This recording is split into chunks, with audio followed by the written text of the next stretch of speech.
Welcome, everybody. We're here with Nick Principe and friends to be part of this series of programs with Nick that he calls Sharing Baba's Kindness, which is a unique name for a group of meetings.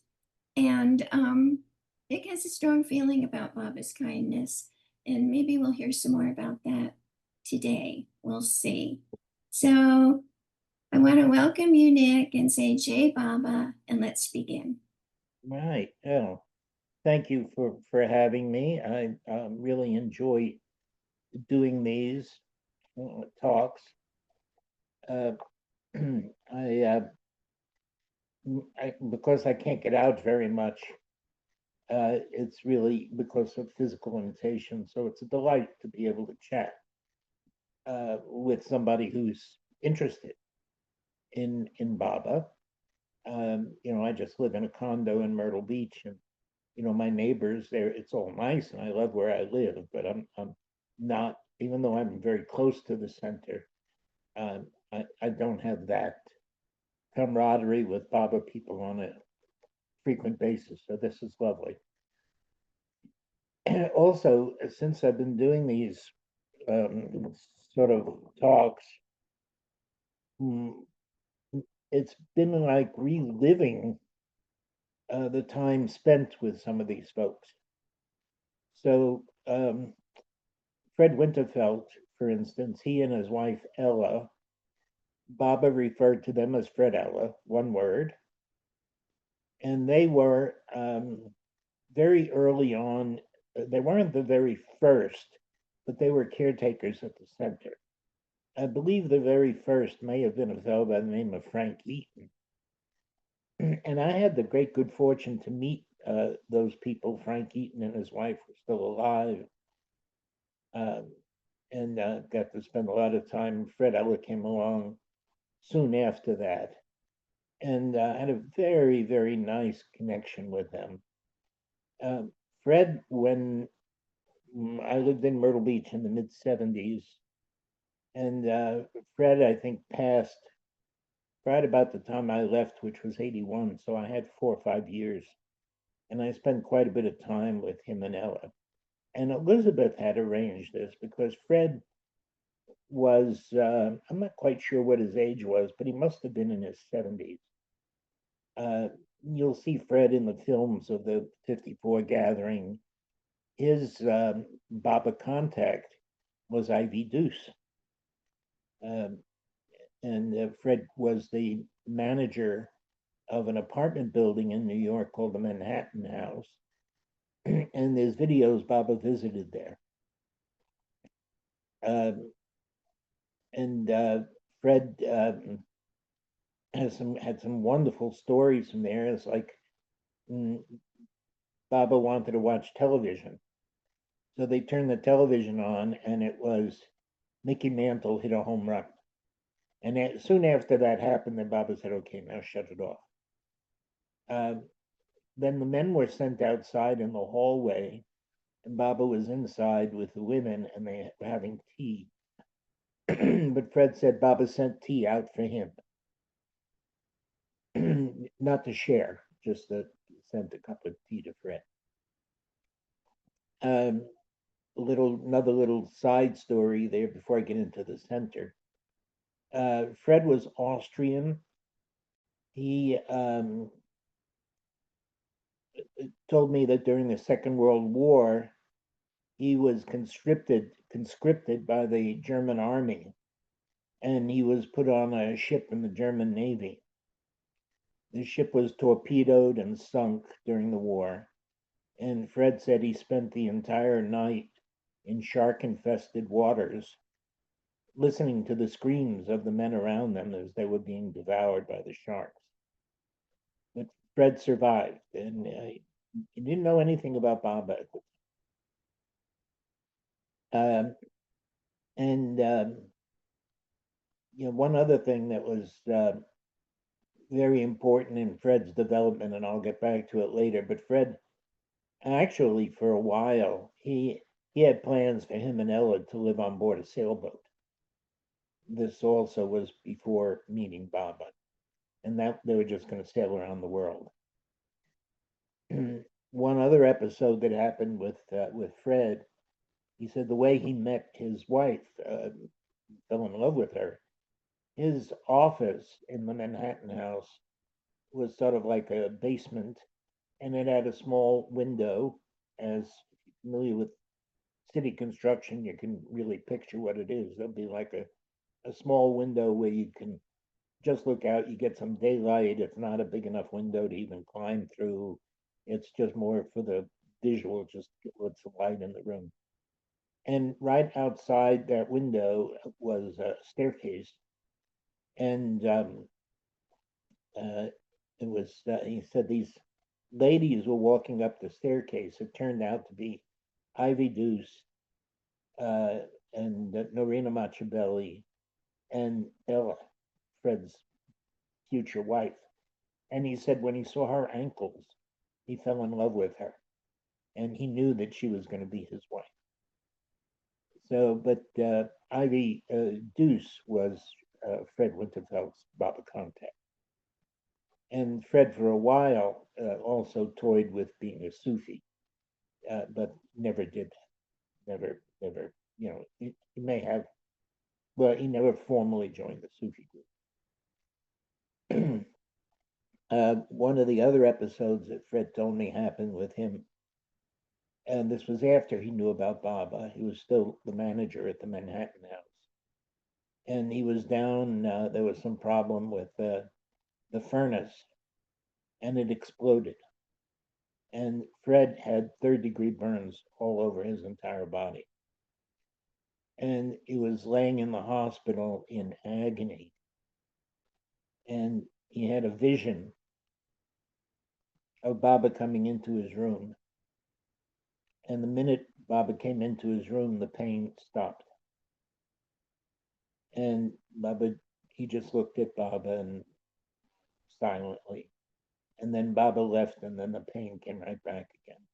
And this happened 2 or 3 times. But Fred survived that. He also, as far as I know, didn't have any scars from burns on his body. So Fred Ella lived, if you're familiar with the way the setup was, the entrance to the center back in the 70s was not where it is now. It's a little bit south of there. It's actually across from the Hooters. So when they put the traffic light in, they moved that entrance up, but the road is still there, and so there was the original reception room, and that was on the right as you drove in, and on the left was a house that Fred Ella lived in, and it was called Pine Lodge, but Fred called it Pain Lodge because of the suffering that he had there. So Elizabeth um, arranged for me to help Fred out on the weekends. This was Friday night, Saturday night, and Sunday. In those days, it was the amount of meetings, things like that, was much less. Now there's something to do almost every day. But the meetings, the local community could come on to the center. I believe at whatever it might have been, 6 o'clock. I forget the exact time, but there was a time for them to come on the center. Uh, Friday night, Saturday night, and then Sunday, also a time to come on, and of course special occasions. I'm a TV.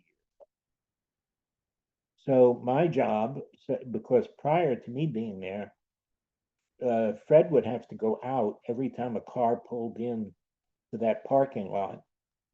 Fred would have to go out and make sure that everybody who was in the car had to come in and sign in.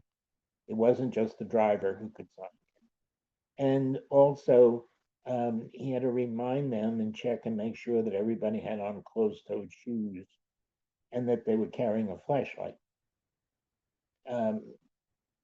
So it would require him to go in and out a couple of dozen times. There weren't that many people. The original meeting place was much smaller than it is now. It was, I wouldn't guess at the size, but I would say it's maybe half of what the meeting place is now. So Elizabeth arranged for me to go there and help Fred.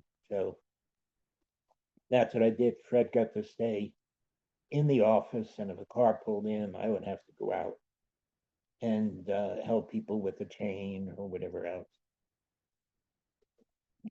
Interestingly, the nighttime programs, the chain, the gate, and there were chains at the time. Now it's that big wooden swing gate, but at the time it was just a chain that went across, and it had a lock on it.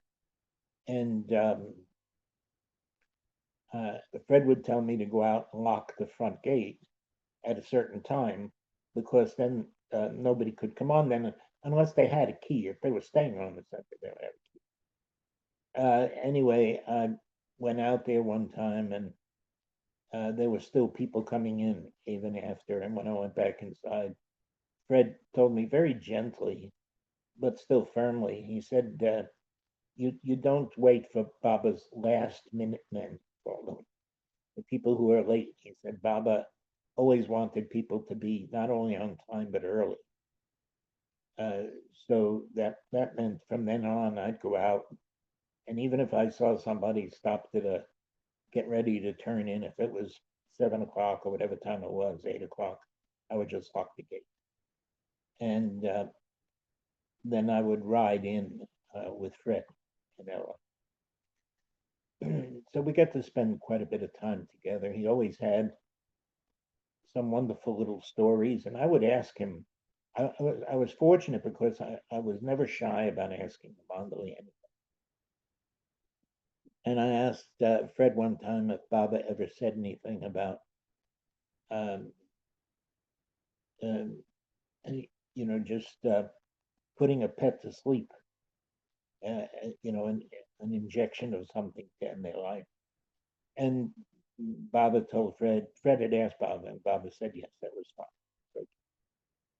So, unlike humans, uh, even if we suffer, we have an opportunity to think about the suffering and still draw closer to Baba. An animal, if it's suffering, is just suffering. It's not thinking about if there's benefit to its suffering. At least that's my take from it. The other thing I asked Fred one time, I asked him if Baba ever said anything about divorce, because I've never seen that in print anyplace. And Fred said yes, he had asked Baba, and Baba said, if as long as both people agree, then you can divorce. He said, but one should never leave the other, because then the karma's not finished.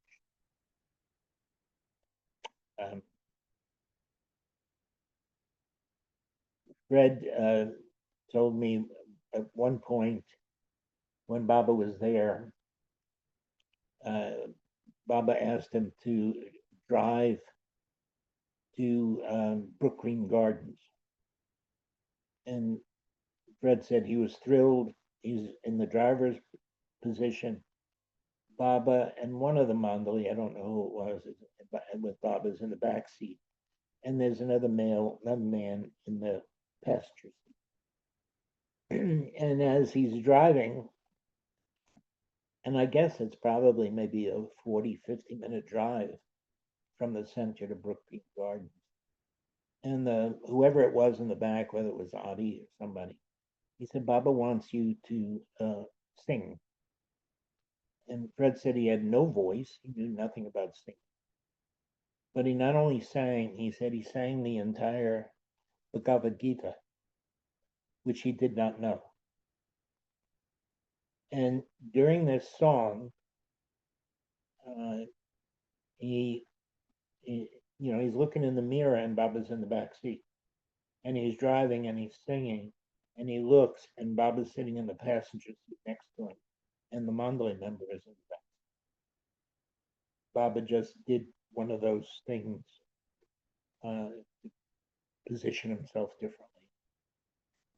And after he finished singing, Baba was back in the back seat. And then Fred told me Baba put his foot up on the back of the seat where Fred was sitting, and he was tickling Fred's ear with his toes. And Fred just, said that of course, it was one of his more treasured memories. Another little side note with Fred Ella,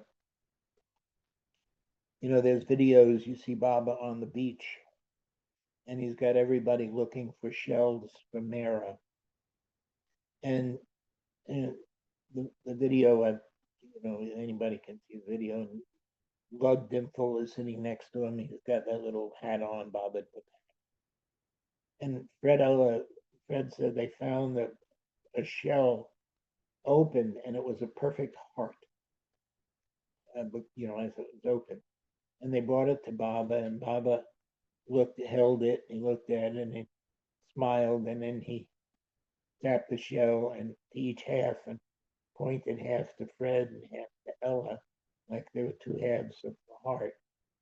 And then Fred said Baba broke the shell and gave them each their hand. And what I got from that is something that Bao told me years later. He said the spiritual path is single file. There is no we on the spiritual path. It doesn't matter whether you've married 100 years or it's your soulmate or whatever you think it is. When you die, you face Baba. It's just you and Baba. Single file. And interestingly, after Fred died, Ella suffered terribly, because Fred had taken care of everything for her. And that was part of her suffering, and she missed him terribly. She adored Fred. However, the other thing that Ella told me is that Baba called her an angel. He said she was an angel. And I said, oh, that's very sweet. And she said, no. She said, because angels don't have love. And she carried that with her whole life. So, and so Fred ended up dying with, pardon me, he had pancreatic cancer. If you're familiar with it, they say it's the most painful cancer that anybody can have. The abdomen becomes bloated like a woman who's 9 months pregnant. And they call that ascites, Ascetis, I believe, because the body is retaining fluid. The liver is not working properly, not purifying it. And Elizabeth had arranged, at the time I was married, my wife was a nurse. I was in nursing school. Elizabeth arranged that we would have a key to the center. When Fred's pain would get really bad, which was usually about, the middle of the night, 2 o'clock, 3 o'clock, Ella would call us, and we would immediately drive down to the center. And my wife would go in and administer, I believe, 50 milligrams of Demerol, a pretty strong sedative for Fred. And then she would take Ella out in the kitchen. They'd have a cup of tea. Ella would be very, very distraught. And I would sit with Fred until the medication took effect. And they had twin beds. So Fred's on his bed, and I'm sitting on Ella's bed just looking at Fred, and he's holding his abdomen, rolling side to side, moaning at the top of his head. And I thought to myself, why, Baba? Why? This man loves you so much. why the suffering. I really couldn't, my mind couldn't accept it at all. And while I'm thinking of that, all of a sudden Fred stops. He looks at me, he smiles. He said, "Ah, Nick, you like the song I'm singing, yeah?" And then he went right back to this moaning.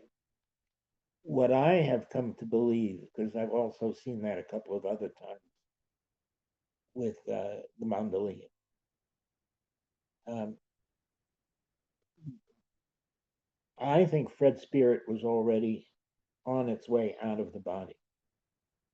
So when we look at somebody who's suffering, especially at the end of life, I, I don't think they're experiencing, I mean, a Baba lover or somebody that's in Baba's orbit, I don't think they're experiencing the soul, the spirit is not experiencing what the body is.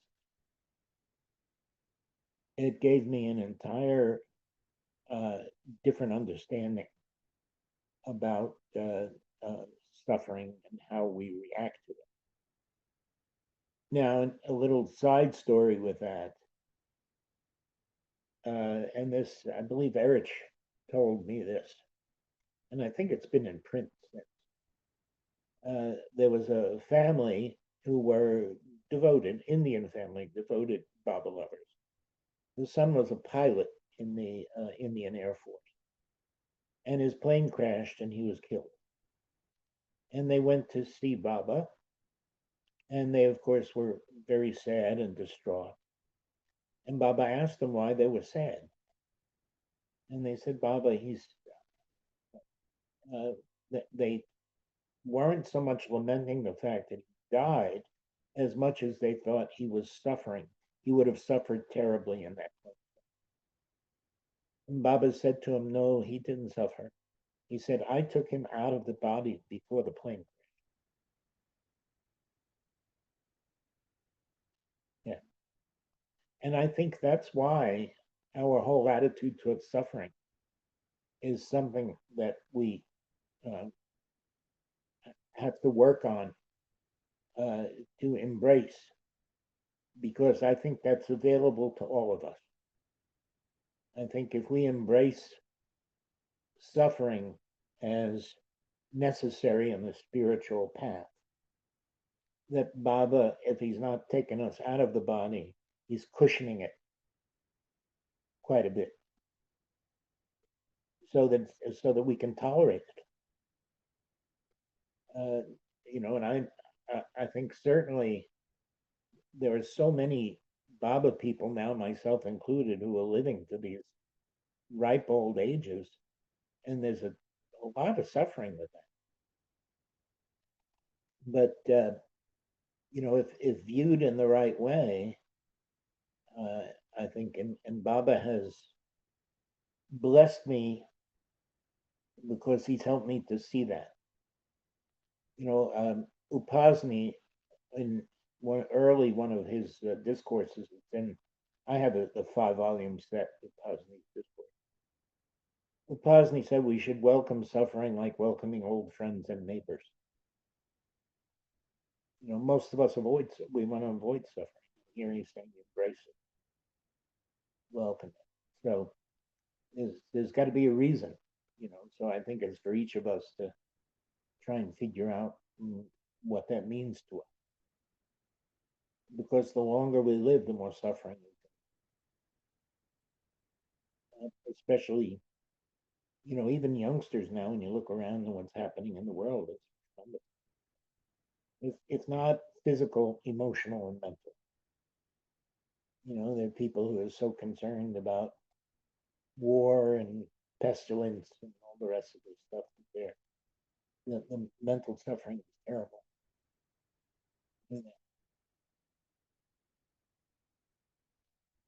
So I think that's about all I can say about Fred. Uh, he and Ella are both buried right across from the center. There's a large cemetery right there, so they are interred there.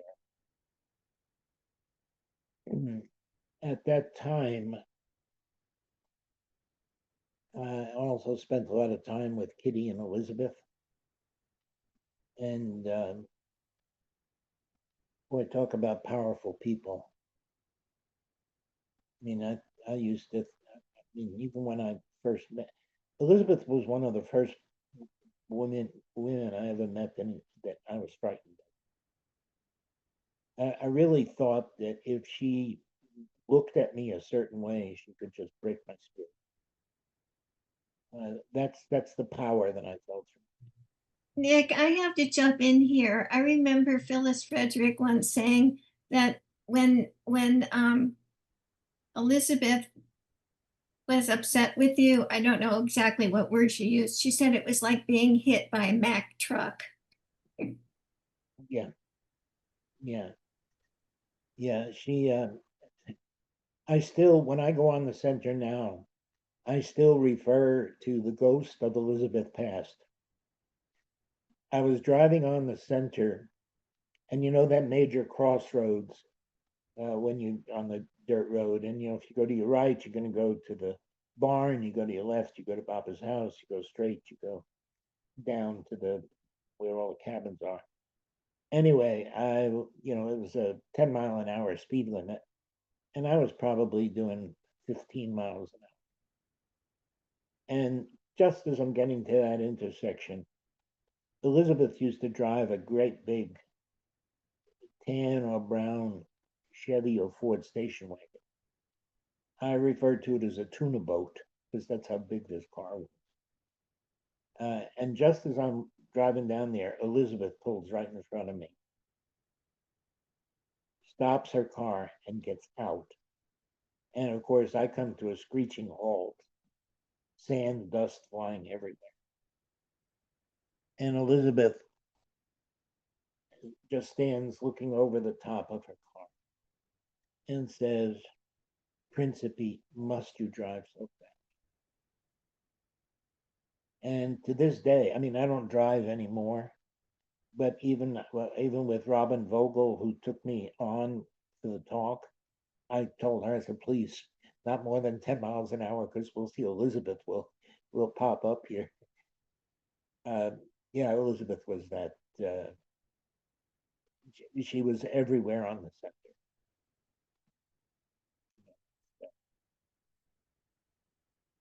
Yeah. The one other of my favorite times with Elizabeth, I had been to the center. The first time I went to the center was closed. Baba was still in the body. I went to the center in 1967 or 8 with some friends. We were driving from Florida to West Virginia. They knew about, matter of fact, one of these gals uh, was involved with the Baba booth at the World's Fair. So we're going to stop at the center. Well, we stopped there, and the center was closed. In those days, Fred Ella would go to a mountain town in North Carolina called Little Switzerland for a break in the weather. It was cooler up there. And nobody there was really nobody around. And I think in those days, people who stayed on the center almost had to be invited to be there. I'm not sure of that, but that's what I think happened. So I didn't go back.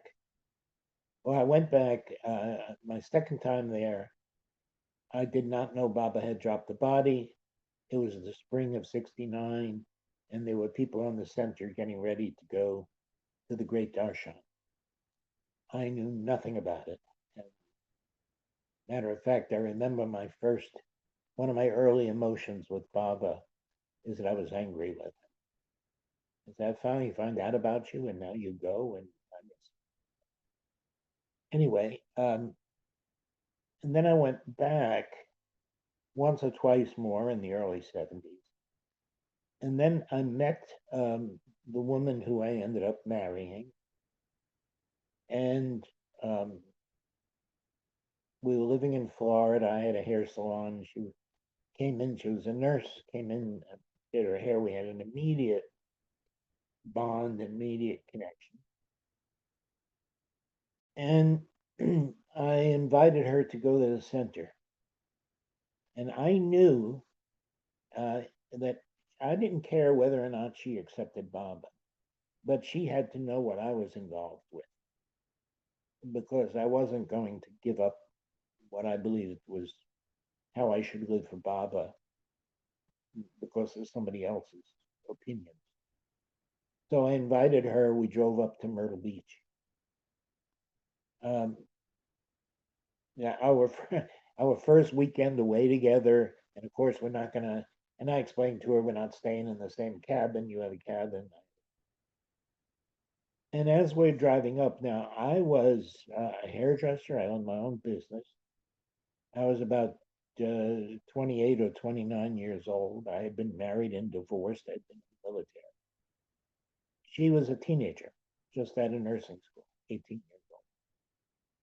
So as we're driving up, there's however many hours in the car, and she's asking me about did I do this or did I do that, and she wants to know about my history and my past. And I was getting really uncomfortable because I didn't know how much to tell her. Some of it was just too personal and too intimate, but I knew if I answered in a particular way, that's where we were going to go with this. So, and as we're, my only relief was when I would go into my cabin and she would go to her cabin, so then she couldn't ask me these questions. Anyway, we're walking to Elizabeth's, to Dilruba, and she's asking me questions as we go, and I'm thinking to myself, oh God, Baba. And then we finally get to Dilruba. We meet Elizabeth. Already knew Elizabeth. Elizabeth invites us out in the garden in her backyard at Dilruba. And there's a cement bench there, and Elizabeth's sitting there, and Beth, her name is Beth, she's on one side, I'm on the other. And Elizabeth is mostly paying attention to Beth, explaining whatever she was. But the thought that was in my mind, God, when we walk back, she's going to start pestering me again about things in my past, and I don't know what to say. And just as that thought came, Elizabeth stopped, and then she turned and looked at me, and she said, the funniest thing happened on the center the other day. She said there was a man here with his, I think, 10-year-old son, and they decided they were going to get into Baba's compound, and the gate was locked.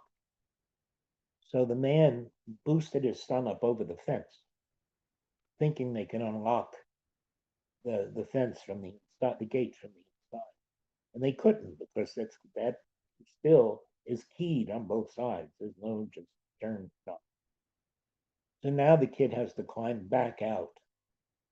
Um, and Elizabeth says, what I don't understand is he's going around telling people about it. She said, why is it that we do stupid things and then we want to talk? That was my message, Beth. What, not be careful about what you say. This whole thing about, oh, you should tell your partner everything in your past. No, this your past is your past. Because once you believe in reincarnation, where are you going to stop? Yeah, I was a serial killer 4 lifetimes ago, or I was a pirate, or whatever it was. So anyway, yeah, Elizabeth was a force to be reckoned with. My other a couple of sweet memories with Elizabeth. I asked Elizabeth one time if she missed Baba, and she said, "Oh no." I asked her why. She said, "Oh, Baba's so much more available." She said, "When Baba was in the body, of course he was in seclusion, we couldn't contact him." He said, "Baba, before he dropped the body, was like a bottle of perfume with a stopper on it. And once Baba dropped the body, the stopper came off. He permeates." Elizabeth also told me, give in on everything except those things that are really important. And as I reflect back on my life, I think about arguments I've had with people about things that your partner, your spouse, your children. You argue with them about where you're going to live, or you're going to move to another state. You're going to, but arguing about what you're going to have for dinner or what movie you're going to go see, just a sheer waste. So, yeah, so give on everything except those things. So Kitty had great fun with Kitty. Kitty was for me, was much more accessible. She was great niece to Florence Nightingale, and I was in nursing school. So that gave me a nice connection with her, and also with what's her name, the nurse who was friends with um, the names have just gone out of me, who lived in India for years. She was friends with Phyllis Fred Adele McEwen was Adele Walkin also. She was also a nurse. So I had this nice thing with these. Anyway, Kitty loved to go out to dinner. To give you an idea of how barren Myrtle Beach was, when we would go out to dinner, drive out of the center, the first restaurant, which is still in Myrtle Beach, is a place called Friendly's. And it's on the west side of 17th. And it's got to be, even with no traffic, it's 20-minute, 25-minute drive. There were no restaurants. There was nothing there. As a matter of fact, that first trip when I took Beth, this woman, Ryan, I had been to the center before, but I had never been there at night. I had always gotten there during the day. So now we get there, it's probably 9 o'clock, 10 o'clock. It's very dark, and I can't find the entrance. So what am I going to do? We finally turn around, go all the way back down to Friendly's restaurant, which also was a favorite of Fred Ellis, so it's still there. So we drive all the way down to Friendly's to have some dinner. And a very nice wait lady is taking care of us. I said, I wonder if you can help me find something, place I'm looking for. Well, what is it? And I said, well, it's the Meher Spiritual Center. She looked at me quizzically, and I said, well, it's 500 acres, lies between 17 and the ocean. And she says to me, son, I've lived here my whole life. I'm telling you, there's no place here. So now what to do? I call Fred Winterfeld, and I explain the situation. So he tells me, he said, you come on, drive up. And he said, and Erwin Luck, he said, I'll have Erwin outside with a flashlight. And that was how I found the center. Kept driving until I see this flashlight bobbing at the gate. But yeah, Kitty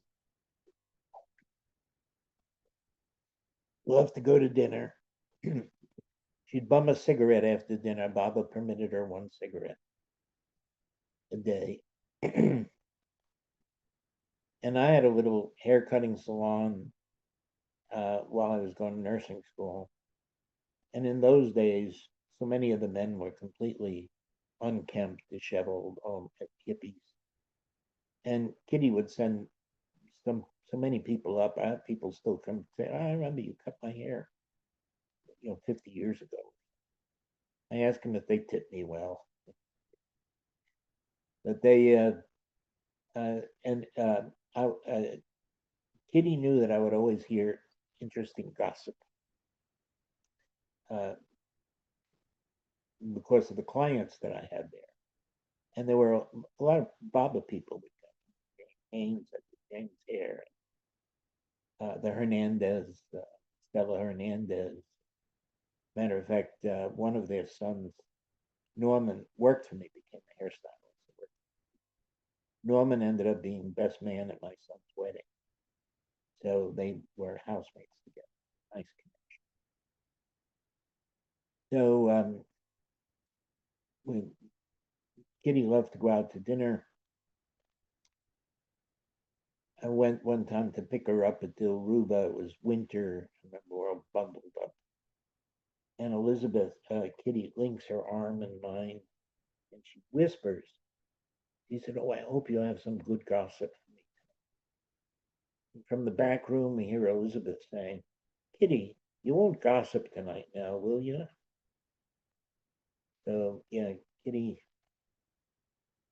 yeah, she was, but kind of the little things that I would hear, and they were really harmless. There was one woman, an old Sufi lady by the name of Laura Delavine. Laura lived in Briarcliff. And in the early days, uh, Bob Brown, and Jim Meyer both rented uh, rooms in her place. And she had met Bob in the 50s. And she was an elegant old lady when I was there. I was, well, we're talking about 50 years ago. So I was 30, 35, something like that. Or I must have been 70. She had beautiful white hair. Anyway, I'm doing her hair. And she's telling me that she had been invited for dinner. I won't say who it is because they're still alive and I don't want to embarrass them. But she gets invited to dinner at their house. And I said, "Oh, did you have a good time?" She said, "Yeah, but it was very strange." She said, "Because when I went in their apartment, they had shelves of grass growing. In those days, people were into green juicing." And she said, "I looked at that and I didn't know whether to sit down or start grazing." So that's the kind of stuff I would pass on to Kitty. And she'd always get out of those things, little harmless little kids, not at anybody's expense. Um, Now, I don't know if there's anything else. I don't know if anybody's got any questions. It's close to 8 o'clock. Um, that's just wonderful stories that you've shared. You talked about Fred. Did you have much to do with Ella? Periphery. Okay. Ella was always hanging on Fred. She was his shadow. Mm. I don't think she did anything without Fred. And she was a wisp of a thing, very tiny.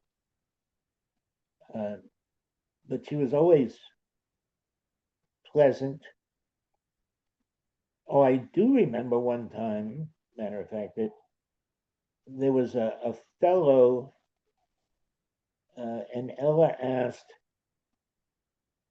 whether Fred was going to contact her. So he's somebody, not a Bible lover, living in Myrtle Beach. And Fred said, "No, I'm not going to contact him." And Ella looked at him and said, "Why?" He said, "Because he has to come to Baba. Baba's not going to change." So Fred was rock solid. The other interesting thing with Fred, even so I say we're all a little crazy. I mean, we're just we come in with so many preset beliefs and ideas. One of the advantages of living a long time is that you get to get rid of them. Anyway, here's Fred with pancreatic cancer. People would give him suggestions about diet that he might cure the cancer if he did carrot juice or this green juice which was very popular. You should stop eating meat, and he had to become a vegetarian. And where Fred said to me, "I'm eating what the diet Baba gave me. I don't care whether I have cancer." I don't want to cure it with food. This is what Baba told me to do. So, he would eat. I remember inviting him one time. He and Ella, they came up to our apartment for dinner, and we cooked ribeye steaks. They were thrilled with it. So, yeah, they were.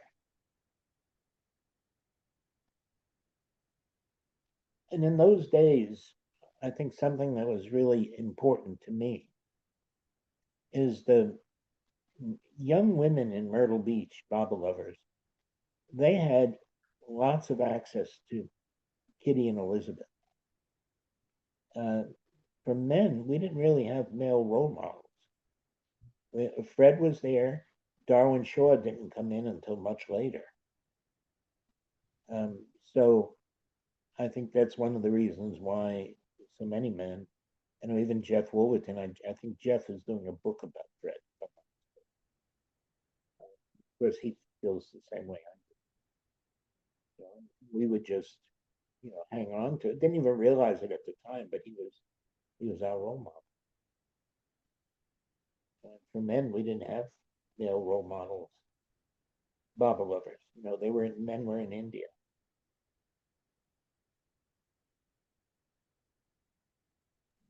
I have an anecdote that Fred told Yeah, me once. It, please. just a small thing that he used to smoke at one time, and at one point, Baba just casually asked him, "Fred, how many cigarettes do you usually smoke in a day?" And Fred said, "Too many, Baba," and he never smoked again. Yes. He Yeah. picked up on Baba not really thinking it was a good thing for him.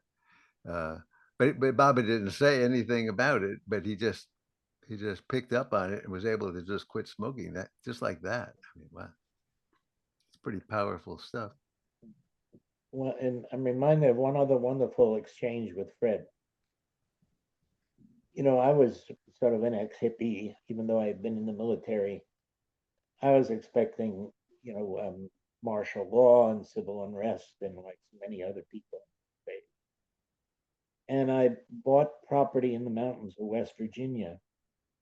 I was living in Florida. I had a salon in Florida, but I bought 70 acres of land, and that was going to be my survival if there was war or something. And so we'd go back and forth from Florida to West Virginia. And when we would stop. The center was about halfway. So and Fred asked one time, he said, "Why did you buy this place in the mountains? Why not buy a place here?" Now, I didn't know anything about Baba saying this would become a place of world pilgrimage. I didn't understand that Myrtle Beach is sacred and would be protected by that. Anyway, I told him, I said, "Well, Fred, if there's national disruption, if, we had just gone through Kent State, where our National Guard troops shot those students, the Chicago National Convention, those were all just a few years earlier, Vietnam, all that." And he said, "You think you're going to avoid problems if you do that, if you stay?" I said, "Well, yeah, it's way up in the mountains. There's fresh water. There are creeks up there and plenty of wood to, fire." He said, "Tell me," he said, "if you're there, can you stay 365 days a year, 24 hours a day, 7 days a week?" I said, "What do you mean?" He said, "Won't you go to Florida once in a while to see your parents?" I said, "Yes." He said, "And what happens if while you're in Florida, this war happens and you're in Florida and you've got this place in West Virginia? What good does it do you?" And, and, and then he told me, he said that he and Ella had this plans about being on a sailboat and living their life on a sailboat and just sailing around the world. And he said that's what he realized. He said, you know, you can't escape your fate. And, you know, you hang on to Baba and you do the best you can. But this idea that you're going to somehow or other you can be smarter than your karma just didn't. Anyway, that's, yeah, that had a big impact on me.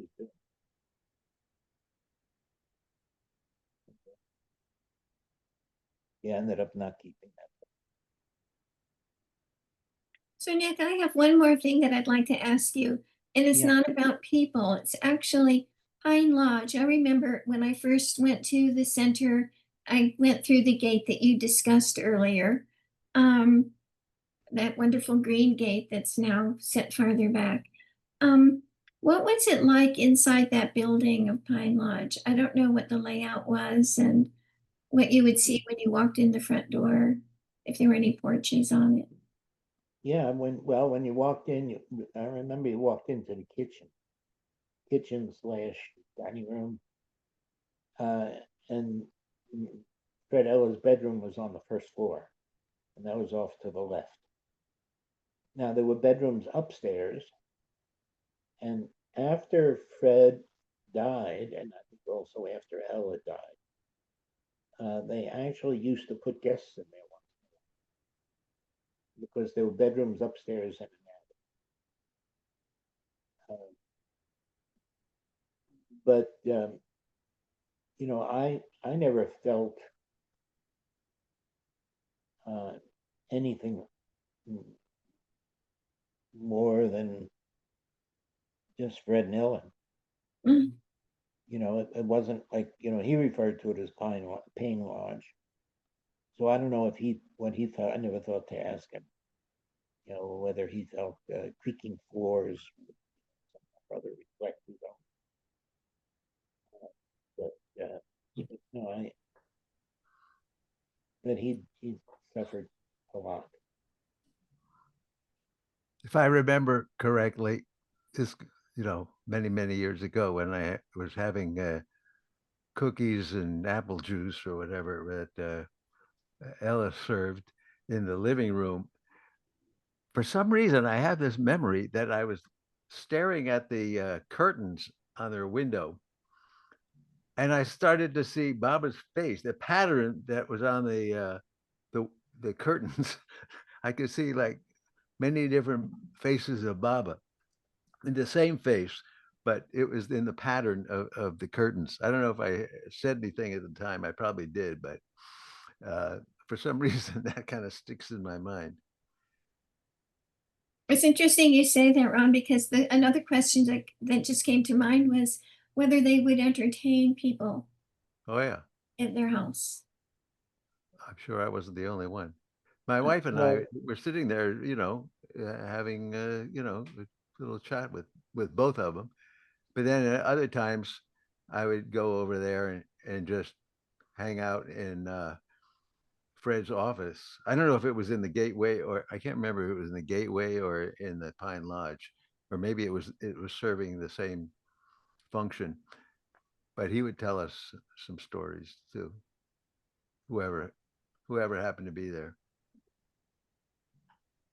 That's always yeah, nice. I was very grateful because because I was there so much. Fred knew all the old timers. You know, Anna Karash from the New York group, and all of Margaret's dancers, Ann Forbes from Miami, who very few people know about. Ann Forbes. Baba had referred to her as one of his Western Mandali. And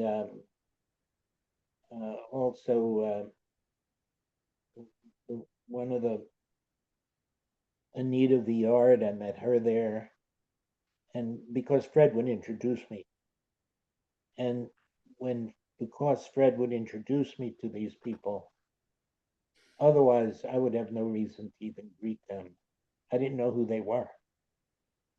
But Fred made it a point to introduce me to all of these folks. And I'm very grateful for that. It was sort of like I felt like I was being welcomed into the family. into the Baba family.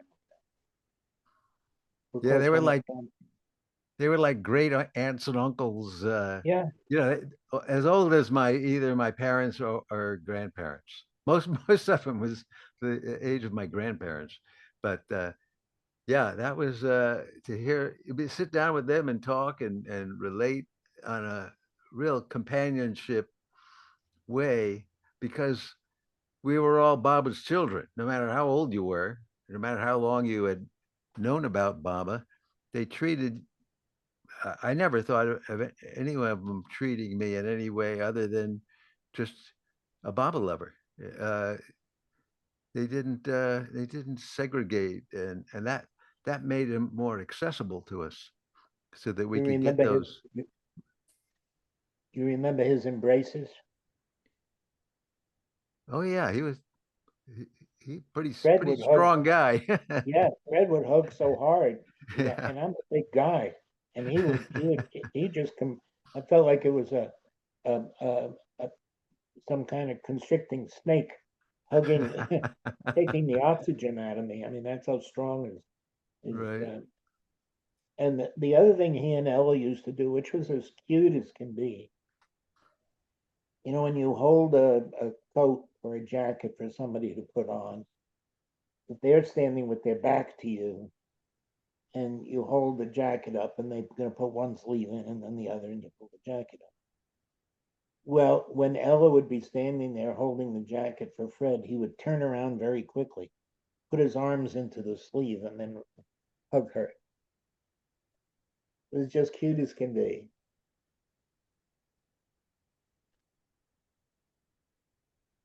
They are very much in love, weren't they? Yes, yes, they were. And, you know, I think what they really had, you know, I saw that with some other Baba couples, is this total devotion to Baba.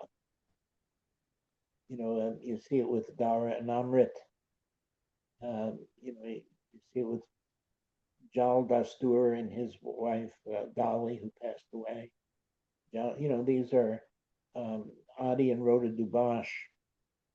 You know, these are people that they not only loved each other, but their combined love, they also loved Baba first.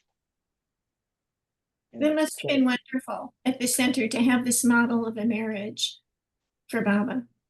it was, especially because, as I say, we were all broken. You know, all of us youngsters coming there at the time, you know, divorces, drug past, you know, who had gotten out of prison. Oh, I will tell you, this is a cute Elizabeth story. I had a friend, I don't even know if he's still alive. His name was Robert Rocco Marchetti. He was in the Merchant Marine. Uh, so in those days, no telephones, of course, you know, except the one in your house. So he shows up at my door one day in Myrtle Beach in the 70s. And I knew Rocco well. I used to play transverse flute, and he kind of would give me lessons. He played flute. So we spent time together with that. Uh, he actually at one point was trying to travel overland to meet Baba because he was in the Merchant Marines. He was close. So anyway, he shows up at my house, and he calls the center to make reservations to stay on the center. And Debbie Meyer is working as a receptionist at the time. And I'm hearing the conversation on his side. Um, and he and Debbie knew each other from Miami. They were part of the Miami group. Oh, Bobby, I can hear her voice. Bobby, how are you? And oh, I'm not Bobby anymore. I've changed my name. And she said, well, what is your name now? He said, my name is Rocco Shivananda Baba. So he said, I'd like to come to the center. And he said, how many days? And he hangs up. It's not 5 minutes later. There's a phone call. I answer it. It's Elizabeth. Principe, you have a guest there. Yes, Elizabeth. I'd like to talk to him. put him on the phone, and I hear him say, uh-huh, oh, all right. He hangs up. I said, what was that all about? He said, that was Elizabeth. She told me I couldn't stay on the center. I said, she give you a reason why? He said, yes. Elizabeth said they already have one Baba, and one Baba is quite enough.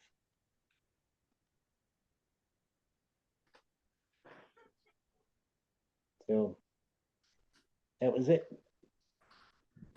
That's like the So, story of the fellow that came on the center who said he was a perfect master. yeah. Maybe Baba's agent or something like that. And so he met with Elizabeth, and Elizabeth called over Lynn Ott to sit in on this little interview or whatever it was going to be.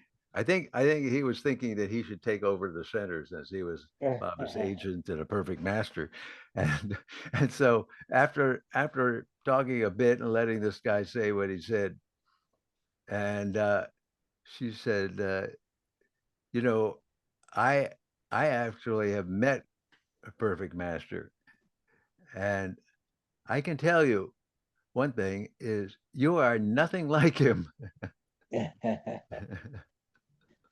Yeah. We're going to have to look out for these people in the future because I'm sure there will be more people in the future coming along. Oh yeah. Yeah, there's already Who knows? a couple of us old timers here. We've already identified sort of, oh, that's going to be a future bishop, and this is a cardinal.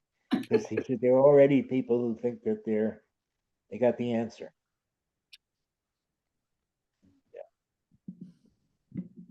Anyway, it's Well, the answer is good stories like you've been telling us tonight.